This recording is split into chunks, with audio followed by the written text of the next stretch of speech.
তবু আমরা ধার্মিক বলে বুক চাপড়াই। ভারতবর্ষের মাটিতে কলঙ্ক নিয়ে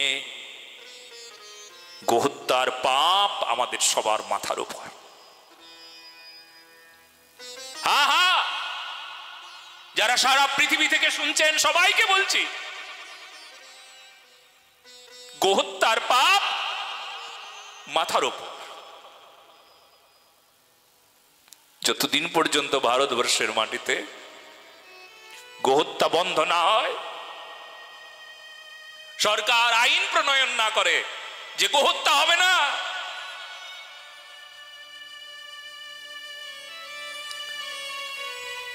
ততদিন পর্যন্ত আমাদের সবার মাথার উপর গোহত্যার পাপ।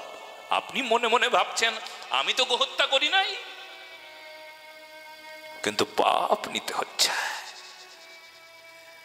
ভারতবর্ষ যে আমার দেশ, সেই দেশের মাটিতে যে আমি আছি। আচ্ছা বলুন তো, আপনার ঘরে যদি কেউ অত্যাচার করে, কেউ পাপিষ্ট হয়, কেউ গোহত্যা করে, সেই পাপটা আপনাকে নিতে হবে না? আপনি সমর্থন করলেন না? সেই গোহত্যার পাপ আমার মাথার উপরে।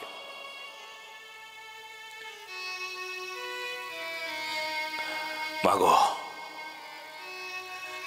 এমন একটা সন্তানের জন্মদিন,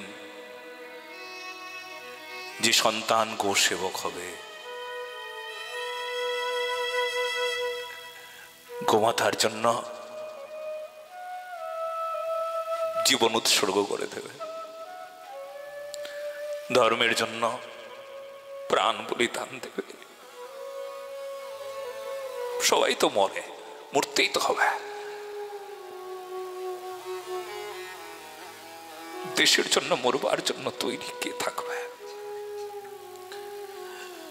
আজকাল কিছু মানুষ আছে সৈনিক বিভাগে ছেলেকে পাঠায়, মেয়েকে পাঠায়। আমি বেশিরভাগ মানুষকে জিজ্ঞেস করি, দুই একজন মাত্র, কোটি কোটি মানুষের মধ্যে আমি এই পর্যন্ত একজন, আমার একটা মা আছে, অনিমা মা, বালুরঘাটে। সেই মার মুখে কেবলমাত্র শুনলাম, চোখের জল ফেলতে ফেলতে বলছে তার স্বামীও সৈনিক বিভাগে থেকে শহীদ হয়েছেন,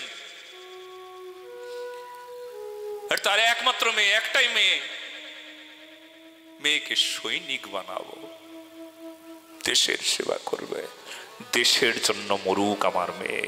বলো না গো, দেশ মাতা, তার জন্য বলিদান দিলাম আমার মেয়েকে। কখনো টাকার কথা ভাবে নাই, কারণ এত টাকার প্রয়োজন নাই, তাদের সব আছে। শুনে নাও, আজকাল তোমার ছেলেটাকে যদি তুমি সৈনিক বিভাগে পাঠাও, ডিফেন্সে চাকরি করবার জন্য পাঠাও না, তবে তোমার একমাত্র ধারণা, একমাত্র মাথায় কে যেন মাথায় ঢুকিয়ে দেয়, হ্যাঁ চাকরি পাবে, টাকা পাবে, হ্যাঁ দেশভক্তি রসা তলে গেল। কেউ এই কথাগুলো বলবে না, আজ পর্যন্ত বলবার মতন মানুষ নাই, চোখে আঙ্গুল দিয়ে দেখিয়ে দেওয়ার মতন মানুষ নাই আজকে। এই জন্য তার জন্য তৈরি হতে হয়। দেশপ্রেম মানে এমনি মুখের কথা না।